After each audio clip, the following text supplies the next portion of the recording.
Good morning. It is, I should just look because I usually have off the top of my head, and I don't have it off the top of my head today. So it's the 15th. I was thinking it was the 14th. That was yesterday. I'm confused. It was Bastille Day yesterday, if you're a European history fan. Let them eat cake, Marie Antoinette. Sure, Les Miserables. Yeah, that being said, good morning. We're 90 days out from October 13th, always talking about the 90-day conversation, which I know fascinates, and fascinate is a code word in the KW lexicon for frustrates. That fascinates people on a regular basis, that we're always talking about that far out. It is absolutely no joke that whatever you're doing for activities today, this weekend, is going to turn into financial creativity for you in 90 days. So we're talking really about Columbus Day weekend, that we have that Monday off, Indigenous Peoples Day, and you're either going to be cashing that check, or it's getting deposited, or you're maybe at the closing table the next day because the banks will be closed on that day. So typically we only have closings on days that the banks are open, historically. And even during COVID, we had closings in parking lots because we were learning at the time to pivot. And I'm using that word that I know some people are exhausted with because I want to remind people, if you're looking at our calendar on a regular basis, our calendar is always pointing you in the direction of James Shaw at 8 o'clock.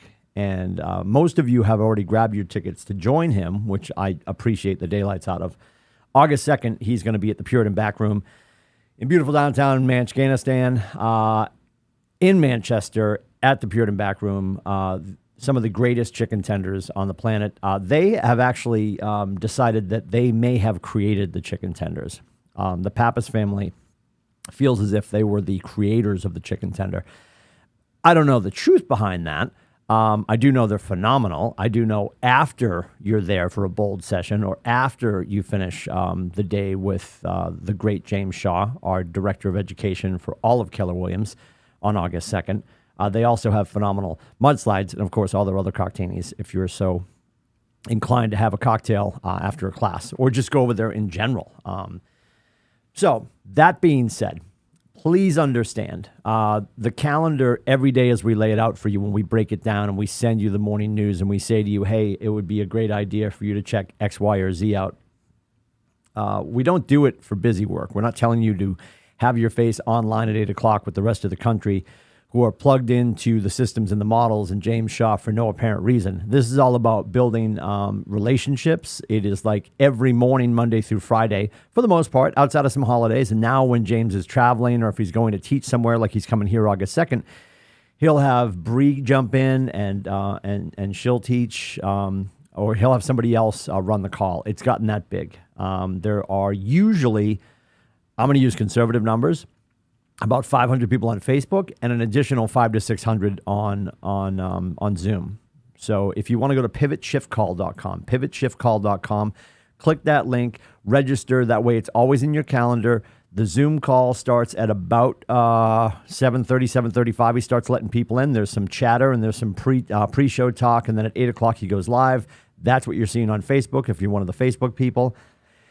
And he wraps it at 8:20. That gives you time to run to the men's or ladies' room. That gives you time to grab your coffee or your juice, or maybe your cranberry juice if you're senile like me. I'm not drinking for that reason. Anyway, maybe I am. And then you're back here for 8:30. And then we have this call, obviously, to sort of set the table for what we're doing locally. And I appreciate your time, and I appreciate you being plugged into this. We've been doing this May 1st. This has been 7 years we've been doing this Quick Start. It's had different iterations. We've done it to make sure that we all feel connected. My concern way back when I started in this role was our footprint, and even at the time, our footprint was large, but it wasn't as big as it is now. I wanted people to feel like there was an opportunity to feel connected to the rest of the market center, and sort of have a coaching conversation before we go and hit the bricks and do whatever we're going to do today. So that being said, just please plug into James Shaw. It's a great way to start your morning. Do you have to be there with a notebook and a sharp crayon taking copious notes? No, just have him on in the background. You're going to grab a nugget. You're going to grab information from people all over the country who are at varying degrees dealing with the same market that we are, right? Historically, when the market changes, it starts on the coasts and it moves to the center of the country. Then there's portions of even our area that remain insulated. So as you see pricing challenges, as you see listing challenges, east of 95, and I say this sitting in Portsmouth, east of 95 to the coast will be impacted by economic changes and will certainly experience some of what real estate is experiencing, but not as much as west of. It almost goes, I won't say black and white, it almost goes night and day sometimes. And you just see that in the way we, the way we approach showings. You're going to have maybe more lock boxes west of 95, maybe more assisted showings east of 95. But do you know when you get on that call, you've got people in California. They're 3 hours behind. The call starts at 8. If somebody's awake in Santa Monica at 5 a.m., you might want to know their name. You might want to be in business with them. They might be your California referral partner. Thursdays I travel. Yesterday I was in Wells and York. And in Wells, I saw the great Barb Marzoli, and we were talking about, we just got down to it. And we're going to talk more about this today. I hope you have time to join me for 9 o'clock today. We're in the Portsmouth training room at 9 o'clock, and we are also online at kellerignite.com for session number 9, and it's about capturing more leads. We're going to talk about lead generation on a Friday. I'm here to ruin your day. That being said, we were talking about ultimately, what are you going to sell? I had a few conversations with a few different people who are starting to long play and think about what it's going to look like when they step away from this. And the beauty that you can continue a stream of passive income when you do step away, as long as we put the building blocks in place now. I have the freedom to speak for Nathan a little bit here and there. And this is one of the things I know he would confirm if he were in the room right now. One of his biggest regrets while he was actively in sales, before he opened this up 18 years ago, when he was boots on the ground, just selling, before he was an owner and OP of Keller Williams, he looks back, as most agents do, and some veteran agents right now might feel this when I say it. His only regret while he was selling, his only regret looking back, is he wishes he was better with his database earlier. Now, his database now is phenomenal because it's being curated by one Susanna Shaw, right? And that's a very high D statement to make. Nathan, if you're a high D, if you're let's go, we got to go, let's do this, and you're just racing to the finish line, high Ds will tell you, yeah, well, I looked at it, I checked out Command, and I've looked at databases, but none of them make sense, or none of them work for me. Strike that. Strike that thought from your mind. If you feel like you need a better database, you are probably, said with love, wait for it, wrong. You need a better person for your database. And no judgment, and there are high Ds out there that painstakingly work on their databases every day. God bless them, right? They will benefit from those activities. But if you're thinking right now like, I don't have time for that, or I'll do it later. Later ain't coming to dinner. She's going to stand you up, and you're going to grow further and further and further into your business. No matter how well you think you're building it, if your database is not sound and foundational, you're going to be, write this down, it's a French term, pissed. You're going to be so angry with yourself about what you didn't do for building block activities as you get started. So if you are just landing, if you're in your freshman year, if you just peeled the wrapper off Command and you're putting in John Q. Citizen, 603, 123 Main Street, John Q. Citizen at leavemealone.com, and you feel like that's 14 layers of bullshittery with a side of fries, it's not. It's the least exciting part of what we do, because that's the stuff we do before 12 o'clock. Everything we do in our roles, everything we do to build our careers in real estate before 12 o'clock is never going to be on HGTV, because there's nothing sexy about it. The foundational stuff, the functionary stuff that we're doing in the morning, so we can have appointments and be the fiduciary for our clients after 12. The activities you only ever see on HGTV. Well-dressed, driving in their sports car to the $1 million house. You never see them working on the contract. You see them walking into the coffee shop with some fake paper. They accepted. That's not real life. You will experience that. But when they cut out all the work, they sold you a crap bill of sale.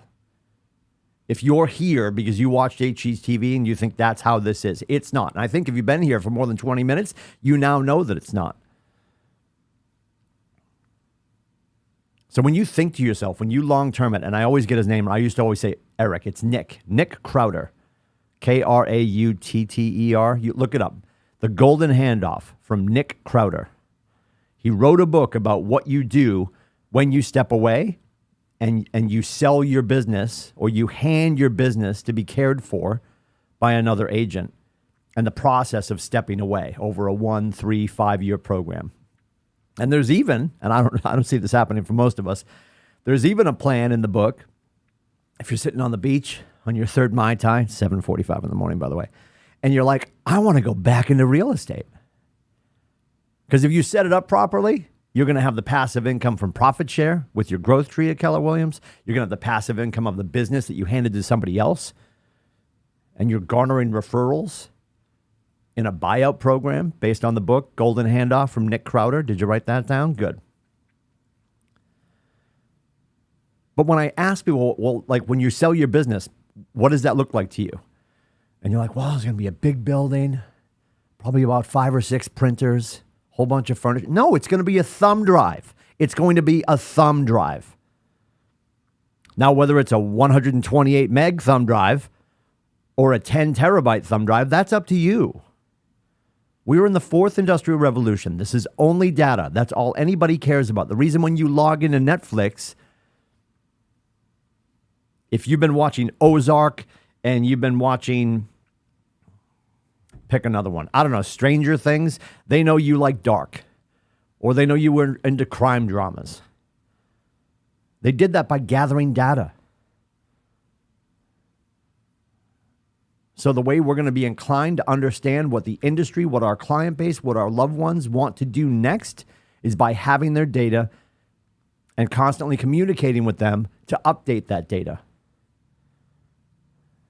Because if we're working with old data, well, I'll talk to Ted and Stacy later. They got married 2 years ago. They're not going to move for a while because they got married, they had a short person, and they moved into the school system they want.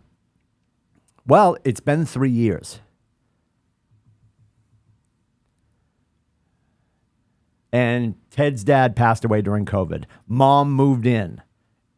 And they haven't told you yet because you haven't asked, because we're not doing our job properly, that they're looking for a house with more room so mom can comfortably have her own space, not be jammed into Ted's office on a cot like a refugee. Well, I didn't know that. Yes, I appreciate that. We didn't ask. And I'm going to eradicate from our lexicon cold calls. Stop calling them cold calls. When you pick up the phone, new prop, by the way. Hang on. When you pick up the phone, if you have any value to deliver, and you do, it is no longer a cold call. It doesn't need to be a cold call. A cold call is you're in the middle of a field, it's snowing out, you're on a pay phone, somebody stole the yellow book, the yellow pages, and you have no pants on. That's a cold call. Nobody's doing that. Because even if you're working off a list from an aggregator, these people raise their hand with a question about the real estate industry. So now that's Luke Cold.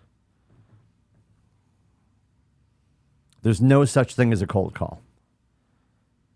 Well, there's no need to make that call. You can make cold calls, but ultimately, if you're talking to or about to approach an unmet that raised their hand on an aggregator and their name got sent to you, you are now approaching them with assistance, with value, with information. It is Luke Cold at best. It's not cold. And we're going to talk about today why you shouldn't do that. Yep, I said it. Friday morning, I should all over you. Why you should not do that. Because the people in your phone, where's mine? There she is. The people in your phone, your Mets are going to convert faster, and it's going to be less cost prohibitive. It takes both streams of revenue. It takes more time and more money to move an unmet to the closing table than it does to talk to your Mets.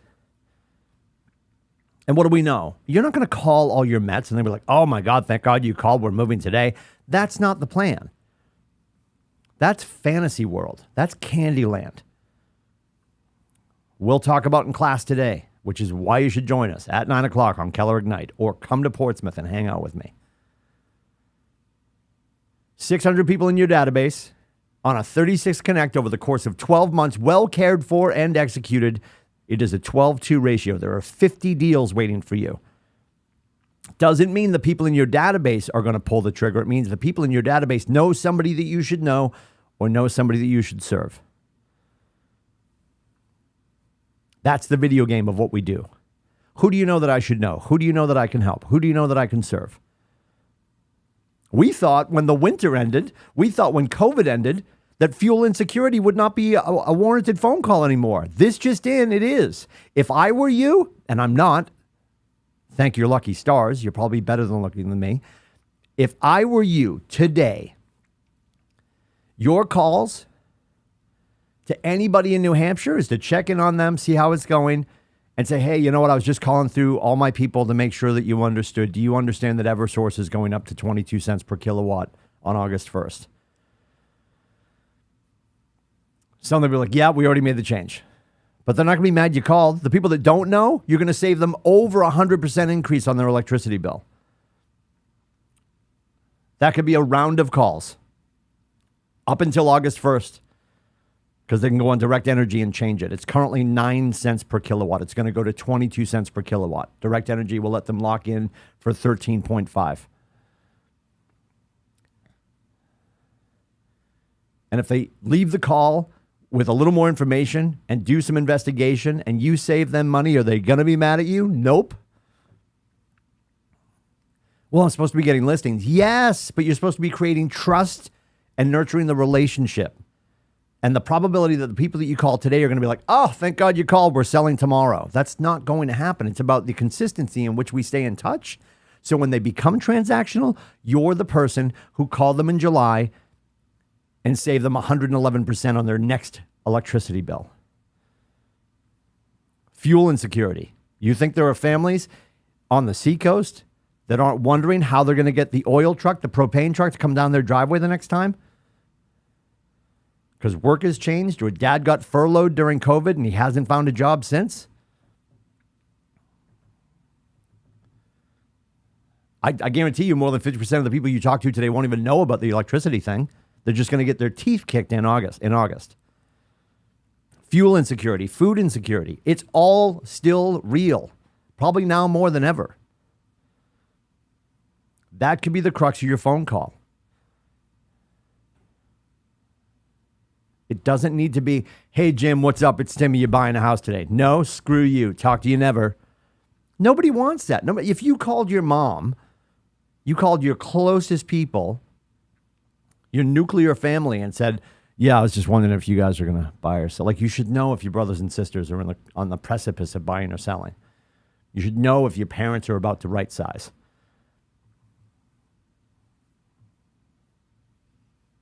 It's about who do they know. And it's about making sure that they understand, because here's what happens. And you hear me say this all the time. You're welcome. Here it comes again. We have to tell everyone in our life 7 times we're in real estate before they forget. And when somebody gets real cocky, they're like, yeah, I'm done, Tim. Everybody on my phone, I've talked to you 7 times. That is a bold-faced lie, because if you are having those kind of conversations, what are you going to get along the way? In my 4th conversation with Jeff D'Angelo, he's going to give me Nate Dickey's name. So now my 5th conversation with Jeff is my 2nd conversation with Nate. The work is never done. Write that down. The work is never done. On the other side of that coin, when you are telling people and reminding them that you're in real estate. The other side of that coin is, do they understand? Okay, you can tell me, well, everybody I've spoken to thus far, Tim, knows that I'm in real estate. Cool, good for you. Do they understand that you require their help to do what you do? They don't. Why? Because the general public, the American people, are convinced that your life is HGTV. That you walk in here and there's a unicorn roaming the hallways. We have soft serve ice cream. And there's just a machine out front churning money and leads. That's not the case. You know that. Do you think all your people know that? And conversely, it's not their job to be like, Tim told me back in 1938 he's in real estate. I should call him. Do they know that you survived the pandemic? Medically, emotionally, financially, professionally? Do they know that you're still here?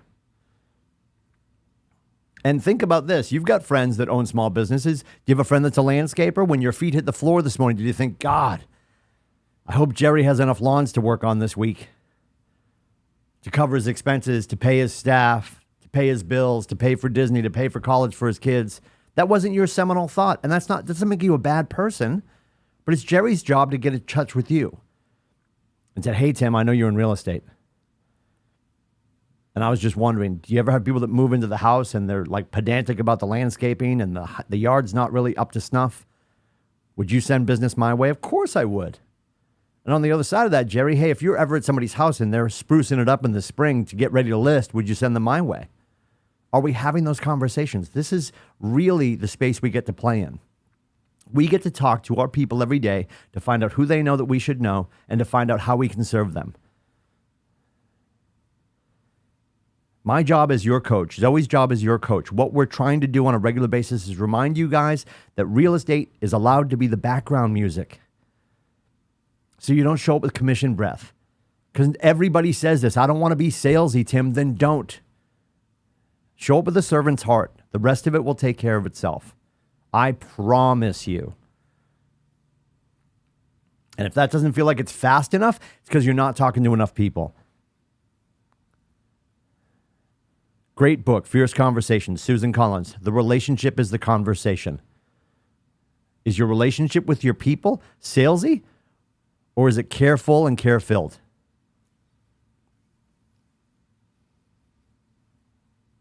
Because people want two things from us when they pick up the phone. They want to feel heard and cared for. And I know you guys, everybody on the delivery end of that conversation wants two things. We want to look good and be right. Well, I don't know what to say, Tim. Have a regular conversation. And as soon as somebody asks you a question you don't know the answer to, never say this. Never say, I don't know, I'll find out. Stop saying that. Say, great question, Mr. Lindsay. Let me look into that for you.